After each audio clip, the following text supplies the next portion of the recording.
Yes, lead generation. Even if you're selling e-commerce, you want to be generating leads on your website. As we've seen today, loads of direct consumer brands are doing this, and you need to be doing it too. The customer acquisition costs with e-commerce being such a hot thing at the moment are so high that if you're not generating leads and you don't have fancy email automations on the back end, you might find it quite difficult to acquire as many customers as you really want. So figure out what your offer is, figure out what you can give people to have them give you their email address.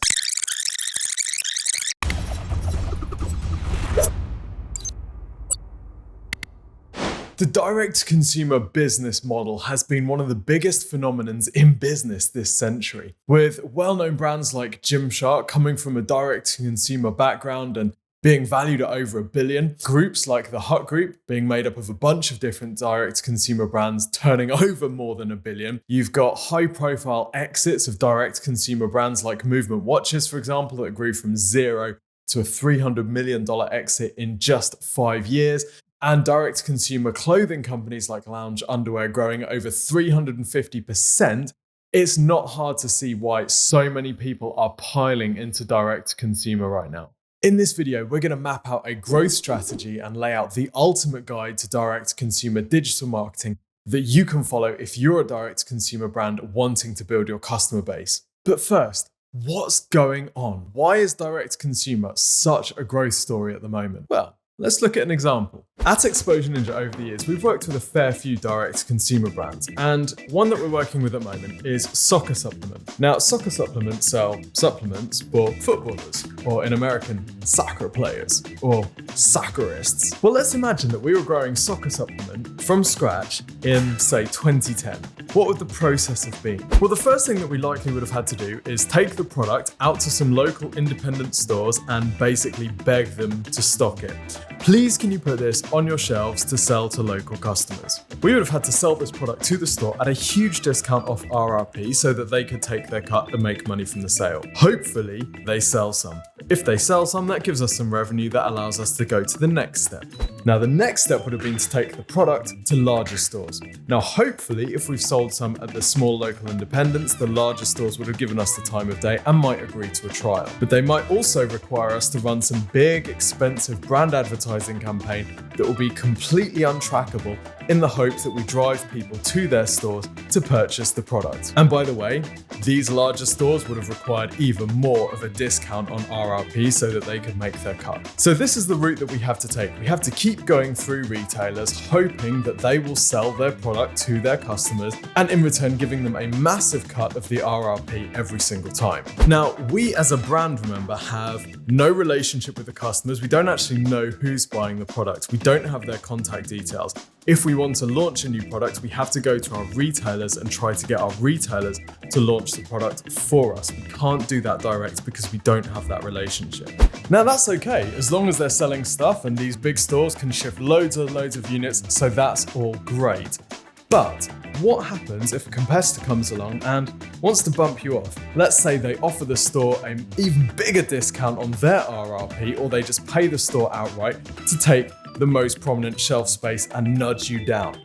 Well, hopefully that doesn't happen, because if it does, there's not much that you can do. Or let's say that the store sees that your product is selling well and wants to sell their own through their own brand. Well, hopefully that doesn't happen, because there's really nothing that you can do about that. Well, you might be thinking, that's a lot of hopefullys, Tim. And yes, it is. Whilst I've learned in business that hope is useful, hope is definitely not a strategy.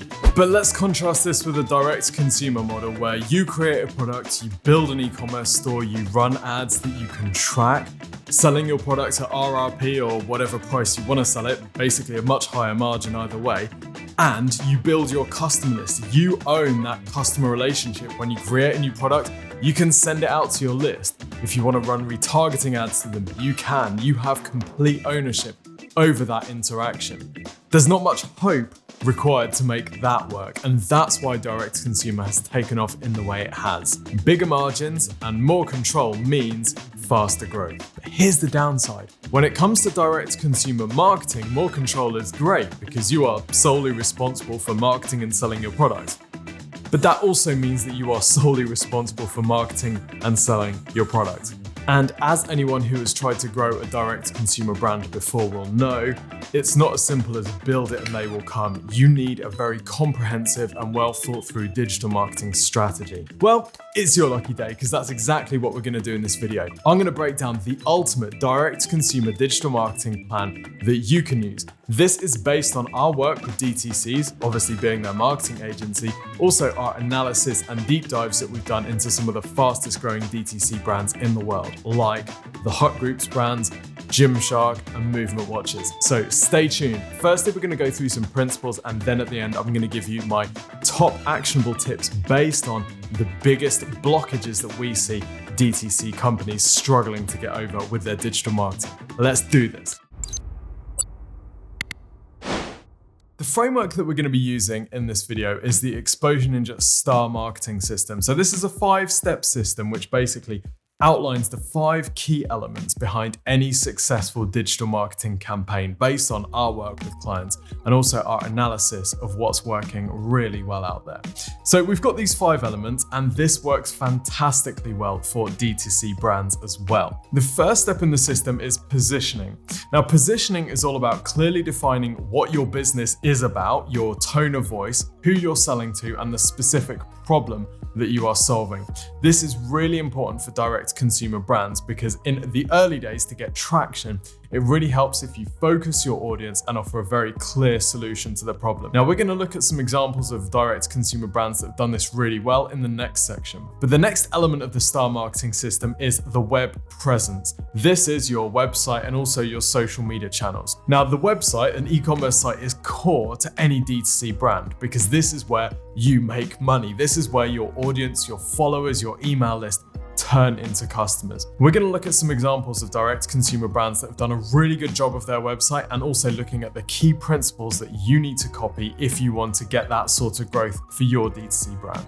The third element of the star marketing system is the process. Now, process is how you turn someone who is aware of your business into a customer. And this is really key in D2C. In traditional retail, someone who walks into a store would have bought the product because that's what they're there to do. Whereas in D2C, a lot of the time, we are advertising to people on social channels. We are trying to encourage people to buy a product from somebody that they've never heard of before. So we need a very clear route to be able to do that. So you'll notice, for example, lots of D2C brands are selling gateway products. These are products that they know are going to lead to bigger purchases later on down the line. You'll notice also lots of brands offering discount sign-up email forms on their website in an attempt to generate leads. And there are some really good examples of D2C brands using lead generation, not just going for the sale first, but actually using their website to generate email signups that they can then sell to. And we're going to look at one in particular in just a bit. The fourth element in the star marketing system is people. Now, this is all about once you've got your funnel in place, you've got your positioning, you've got your web presence, you've got your process, pouring more people into this. We usually recommend for D2C brands a combination of paid and organic traffic. Because the great thing about paid is it's predictable, you can turn it up and turn it down as you like, and you get a lot of data back about the sort of audience that are converting best. Organic traffic channels, on the other hand, offer you the ability to scale very large and don't cost you per click. So you can go bigger and you don't have to pay for every visitor that's coming onto your site. But the downside of organic traffic channels are that you are susceptible to somebody's algorithm. And anytime your visibility is susceptible to somebody's algorithm, that puts you in a potential place of weakness. This is why we like to suggest a combination of paid and organic traffic channels. And again, we're going to look at some D2C brands that have used this really effectively. The final piece of the puzzle is progression. This is all about turning a one-off customer into a repeat customer and into an advocate, and in some cases, in D2C, an affiliate or an ambassador for your business. This is really important because you might be spending a lot of money on customer acquisition. You don't want that customer acquisition cost to have to be recouped only on the first sale. You want to be able to make money from that customer that you've spent money to acquire over and over and over again. And then, if possible, if they're really excited about the brand and what you're doing, you want that person to then go and become an advocate and start bringing you in more customers. And again, we're going to look at some examples of brands that have done exactly that. Now, if you're a D2C business, you're likely to have weaknesses in one or more of these areas. The strongest and the fastest growing businesses are strong in each of these areas, but most businesses have lack in at least one of these areas. Some will have lack in 2 areas, in which case they're really struggling to scale. And any business that's lacking in 3 or more areas is likely to be feeling the pressure. They're definitely not going to be generating the revenue that the owner or marketing manager thought they would or could. Oh, by the way, if you're enjoying this video, please like and subscribe. Click the little bell notification icon thingy and you'll get a notification every time we release a new video. We normally release 1 of these a week, and we also do a live teardown session every week where we give live feedback to businesses about their websites and their digital marketing. So subscribe now, and also let us know in the comments, what's your favorite D2C business? And of course, if you run a D2C brand, then drop a link down in the comments. We'll check it out. Okay, on with the show. Okay, in this section, we're going to talk about some D2C brands that have done really well, and we're going to look at how they've used each of these elements. First up, we're going to talk about the positioning piece. Remember, this is what your business is, who you sell to, and the reason for your business existing. The D2C brands that get positioning nailed build a tribe where people want to be a part of that brand. Now, to me, the ultimate business in this space is Gymshark. Gymshark has so clearly built a culture around its brand that for many people of a certain age who with a certain bunch of interests, Gymshark is like their default brand. If you have a look through their Instagram feed as an example. So whilst we've got a range of races and genders, what we don't have a range of is ages. There are no old people on the Gymshark feed. That's because their audience is very narrowly defined as people that are really into fitness, not necessarily health, but into fitness and of a certain age. They are selling a lifestyle, and you become part of the club when you buy a Gymshark product. Now, if you think about what this does for their marketing, obviously it massively simplifies the targeting. They don't have to sell you loads of different lifestyles. They sell you one lifestyle. And because that's an aspirational lifestyle for all of their audience, everyone buys into it. Now, lots of beginner DTC brands might look at that and say, yeah, but I want to sell to old people as well, or I want to sell to other types of people. We want to broaden our product range really soon. But Gymshark has kept their product focus very narrow for quite a long time into the business. Yes, they've ridden the athleisure wear trend, but by keeping very focused on what they're good at and not straying outside that into things like shoes and formal wear, they've made their marketing job much, much easier. Now let's move into the presence side of things. So presence is all about having a high-performing website that does a good job of turning a visitor into a customer. Now, one real success story in the UK with D2C is the Smile Direct Club. This is basically braces and teeth aligners for people that you buy online. Now, when you go on the Smile Direct Club website, the call to action and the user journey is extremely clear. Everywhere you go, you see the same call to action. It's click here to get started, or am I a candidate? Basically all means the same thing. They have a very straightforward path that they take anyone who comes onto the website through. So let's look at how it works. Firstly, we click on am I a candidate? This takes us through to the Smile assessment page. This is basically lead capture. Let's be 100% clear, this is lead capture. The whole purpose of this process is to get my details so that they can sell to me. Now, even if I don't convert, even if I don't become a customer through this, the fact that I'm going through the Smile assessment means they have my details, so they know I'm interested. There's some really clever stuff going on here. Firstly, free, they've made it free. They've really lowered the barrier to entry. One of the most common mistakes with D2C is that people think someone has to buy in order for that person to be of any interest to them. Well, I might not be ready to buy yet, or I might be halfway through the process and I get interrupted. If you don't have my contact details, then you're forced to retarget to me, but you don't actually have any of my information that you can directly communicate me with. So it's much better to have some form of lead capture, whether it's an assessment like this, or whether it's a 10, 15, 20% off first purchase, like a lot of the Hut Group brands do. So this is a free Smile assessment. They've made it short. Again, they're trying to lower the barrier to entry, remove some of the objections that people might have of doing this. So let's just go through the process and we can see how it works, because this is something that can apply to every business, whether or not you're selling a medical product or whether or not your product needs diagnosis. For example, if I'm Gymshark, I might be doing the Find Your Ultimate Workout gear. If I'm a soccer supplement, I might be doing Find Your Ultimate Workout stack. If I'm movement watches, it might be find out what type of watch you are, whatever it is. Basically, it's a diagnosis. It's a little game that you people can play and that you can use to understand what people's preferences are so that you can sell to them on the follow-up. Now, what's really interesting about this is the first question, why are you thinking about straightening your teeth? They're trying to understand the motivations behind the customer.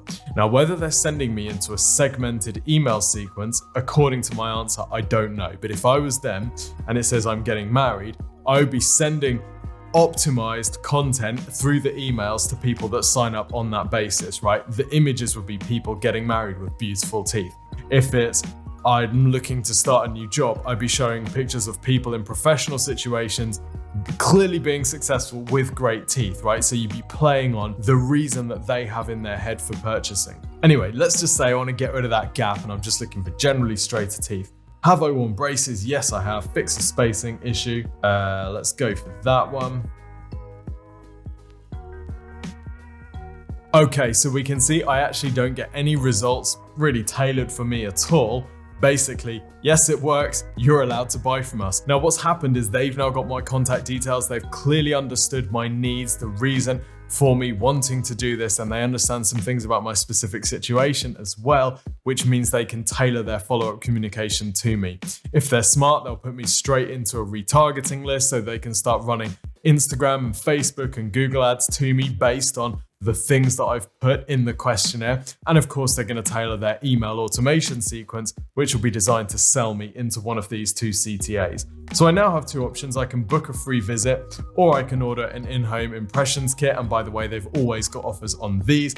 Now, again, what are they trying to do? They're trying to remove the objections. They're trying to remove the barriers that people might have to taking that next step. So they're making it easy, whether you want to go to someone or whether you want to do it online. So this is a pretty decent product page for this tripwire offer. We've got information about how it works, what it looks like. We've got the increased perceived value by use of the defaultly applied voucher code, but actually the product is supposedly worth more than it actually costs you. We've got credibility triggers here through the use of the number of people that have used the product before. We've got some images as well. We've got more credibility through the reviews.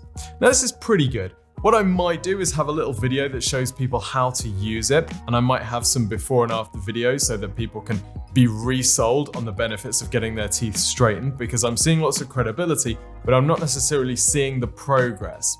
But on the whole, it's pretty good. Another example of a direct consumer brand that does a really good job of process, i.e. turning a visitor into a customer or a lead in this case, is Lounge Underwear. Now, when you go on the Lounge Underwear site, you have this fitting room thing that you can use to find the perfect fitting bra for you. This is very similar to the Smile Direct process, where we're actually just taking people through a series of questions in order to generate a lead basically for the business, but a lead that is categorized.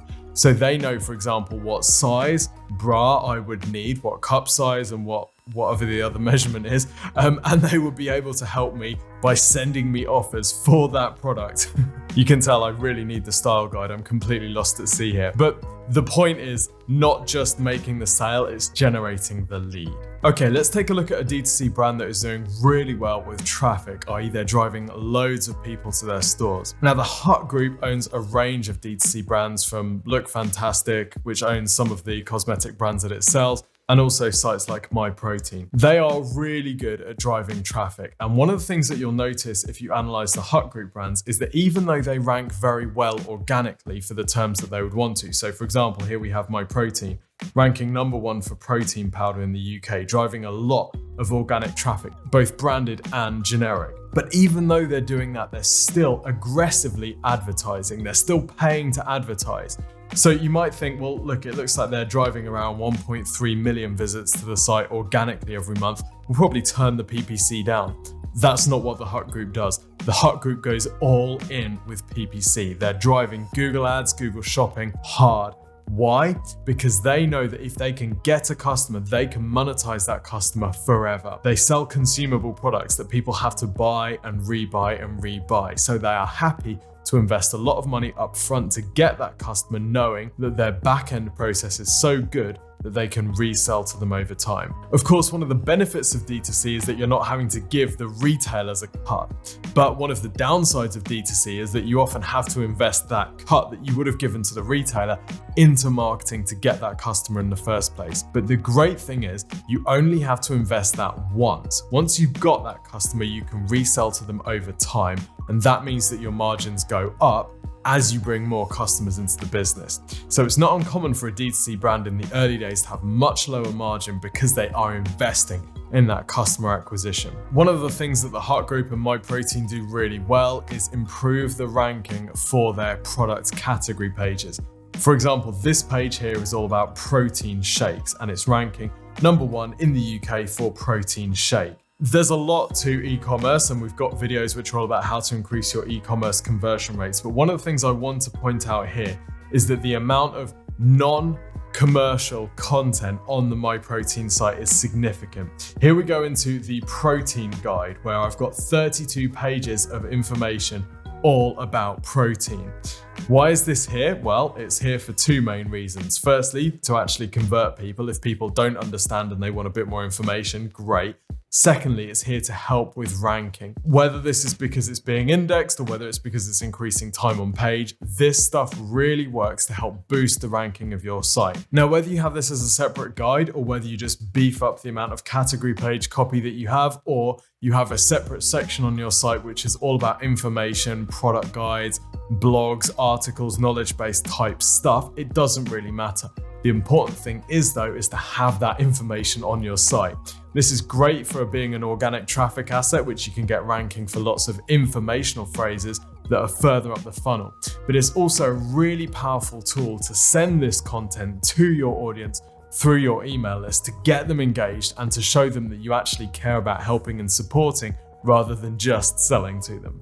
If we have a look at the paid ads that they're running, we see they are being extremely aggressive. They don't care how broad the term is. They're happy to go for informational terms like pea protein, which may or may not have any commercial intent. That may or may not be someone who's willing to buy. They're willing to go for the broadest terms like whey protein, buy protein, hemp protein, cheap protein powder, which you'd think doesn't have much margin with it anyway.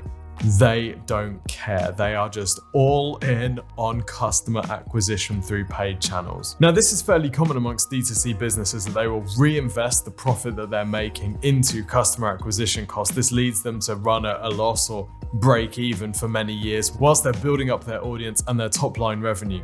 Oftentimes, D2C brands sell or take private equity investment, and having a high valuation is typically based on having high revenue. So a business like the Hut Group will be happy to sacrifice profit margin to increase top line revenue, knowing that that's going to get them to their goals faster. Okay, let's talk about the fifth element, which is progression. So remember, this is all about how you turn a customer into a repeat customer and an advocate. Now, there's obviously loads of ways of doing this through your YouTube channel and your social media posts, all the way through to your email marketing, what you're sending people. Are you treating them and surprising them by sending them little free things, or are you sending them repeat offers to get them to purchase?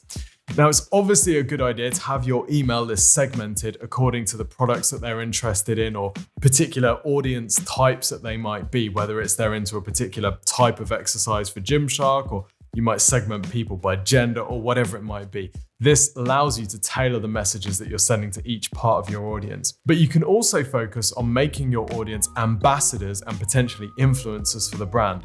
Going again back to Myprotein, we see how they have become a Myprotein ambassador page on your site. And this is all about encouraging people who buy the product to become ambassadors, to become influencers. So they tell you what you get as being a Myprotein ambassador. You get product allowance, you may even get a monthly salary, so they'll just literally just pay you to work for them and post on your feed. They'll pay you product commission as well, so they have an affiliate system set up with your voucher code generating commission for you when your followers purchase through the voucher code. So this is a great way to kind of mobilize the army, if you like. If your audience is prominent on social, if your audience has a following, then this is a great way to tap into that following. Because if you think about it, as a follower of that influencer, it's a much more compelling proposition for them to see someone that they idolize, someone that they follow promoting a product, than you having to pay to advertise that person. Of course, perfect world is you do both, right? So you run an ad with that influencer in to their audience. That's a great way of getting visibility for your page to their audience in a relevant way. But this is a great way of tapping into your customers' audiences and kind of mobilizing that army to get a bit of viral traction. And I use viral very loosely, but you can see what I mean, because this is how we turn one customer into many customers. Now, obviously this takes setup, and if you're going to set up an affiliate program, you need to work out the commissions and how you manage this and how you promote it. But you can see the principle behind this, and it's very interesting to see that Myprotein are doing this, considering one of the very, very early growth strategies they used back in probably 2010 to 2012 was sending out affiliate codes with all of their products. They knew that turning their customers into advocates was going to be important because their customers spent time in the gym, so their customers knew other potential Myprotein customers. So by all means, rely on word of mouth, but it's even better if you can incentivize word of mouth. All right, in this next section, we're going to go through some actionable tips, the things that you can implement right now. Before we do that though, if you want some help growing your business, whether you're a D2C brand or not, request a free website and marketing review from Exposure Ninja. What will happen is if you go to exposureninja.com/review, you'll fill in a bit of information about your business. You'll tell us what sort of marketing you're doing at the moment and how well it's working. One of our team will then conduct some research. They'll have a look at your site, they'll have a look at your competitors' sites, where the low-hanging fruit is. They'll analyze what sort of traffic channels you can be using to grow the volume of leads and sales that you're making at the moment. They'll then turn all of this into a 15-minute video, which they'll send to you via email, usually within 2 to 3 working days. This service is free and it's incredible. So go to exposureninja.com/review to request your free website and digital marketing review today. Okay, so what are my top tips if you're growing a direct consumer brand? In this video, we've covered loads of different things that you can be doing within positioning, presence, process, people, and progression. Well, my top tips based on the things that we most often see D2C brands coming unstuck with. Number 1, figure out who you're selling to and exactly what it is that you're selling. Now, you might be tempted to skip this, particularly if it feels difficult or it's a little bit unclear and it feels uncomfortable going there. Well, when we look at the analytics for a direct consumer website, we can usually tell the business that doesn't have clear positioning. The metric that shows up as unclear positioning: conversion rate. You might be getting a lot of people onto your site, but if your site isn't converting properly, often that can be a positioning thing because your audience just doesn't understand why they should buy from you rather than somebody else. Now, luckily, we've got lots of videos on this type of thing, including one on how to build a positioning statement. So go and check that out. But figure out your positioning. Please don't skip this step. Tip number 2 is figuring out your call to action for lead generation. Yes, lead generation. Even if you're selling e-commerce, you want to be generating leads on your website. As we've seen today, loads of direct consumer brands are doing this and you need to be doing it too. The customer acquisition costs with e-commerce being such a hot thing at the moment are so high that if you're not generating leads and you don't have fancy email automations on the back end, you might find it quite difficult to acquire as many customers as you really want. So figure out what your offer is, figure out what you can give people to have them give you their email address, and then go and watch our video on how to set up fancy email automations to turn these people into customers, advocates, repeat customers. Tip 3, conversion on your website. Make sure that your e-commerce conversion rate is decent, and by decent, preferably we mean above 2%. Now, obviously this depends on your traffic source. We've got clients converting at 10 to 15%, but it depends on your traffic source, how well qualified they are, and if you're selling a lot to repeat customers. But what you don't want to be doing is going into advertising and driving traffic if you've got a very low conversion rate, because that's going to reduce the profitability of everything else that you're doing. So for a lot of e-commerce businesses, and direct to consumer is no exception, e-commerce conversion rate is about your category pages and your product pages. So the pages that help people find the right product for them, and then the pages that sell that product to them. So we talked about the Smile Direct Club site earlier, how it removes the objections that people might have. Generally for direct consumer brands, good product pages are about lots of product photography, product reviews. If you can get video on there, so much the better. If the video describes the product and adds a bit of personality to the brand, even better still. What you don't want to do is just have 1 or 2 crappy low resolution images that don't do a particularly good job of selling the product at all. 1 paragraph of copy and then no reviews. That stuff doesn't convert. So take some time to make your product pages really good. Your conversion rates will thank you. Next bite-sized takeaway, traffic. Make sure that you're not becoming over-reliant on any one particular traffic source. Like I say, in general, we like to recommend an organic and a paid traffic source as bare minimum, okay? Some businesses you can't do paid traffic. If that's you, fair enough. Now, the other question is whether you go social or whether you go search first. A lot of businesses, if they're direct to consumer, think they need to pile everything into social. It's not always the way. Think through what your business sells and the mindset that your customer is in. If your customers are searching for something, if they have a problem that they know about and they're looking for solutions, that a lot of the time search makes most sense because you can advertise and you can get content ranking for those things that they are searching for. If you're selling something that's more impulse purchase, you can show it to someone and they go, yeah, do you know what? Actually, that's pretty cool. I'm going to buy it. Then social makes a lot more sense because then you can run ads and you've got organic content which can target people based on their interests and based on their likes and dislikes and demographic, rather than having to wait until they're ready to search for that thing. So choose your flavor and then find an organic and a paid traffic source that work really well. Then you can scale up from there. Of course, all the biggest D2C brands are doing both, doing all flavors of everything. But as you're growing, pick one and then find 2 channels within that, a paid and an organic. Final thing, progression. Don't just let your customers sit there. Don't just go always chasing the new customer because you have to pay to get the new customer. If you've got your existing customer list just sitting there without getting any emails, without getting any retargeting ads from you, this is a gold mine opportunity. So get some automations set up, segment that list, get some automations based on their interests, the product types that they've purchased, what they're into. If you're struggling to know what you should be sending people, then check out our email marketing videos for more tips on this. But for goodness sake, get some progression in there. And if you can, look at setting up an affiliate system or some kind of ambassador program where you can mobilize your customers to go out and get new customers for you as well. So I hope you've enjoyed this show all about the ultimate guide to D2C marketing. We've got detailed breakdown videos tearing down the digital marketing and the growth strategies behind most of the businesses featured in this. So just search on YouTube for Exposure Ninja Gymshark, Exposure Ninja Movement, Exposure Ninja, The Hut Group, and you will find those detailed teardowns. Don't forget to like and subscribe to this video and let us know in the comments what's your favorite D2C brand. And secondly, if you have a D2C brand, then drop a link in the comments. We will be sure to check it out. Oh, and don't forget to request your free website and marketing review from exposureninja.com/review. See ya.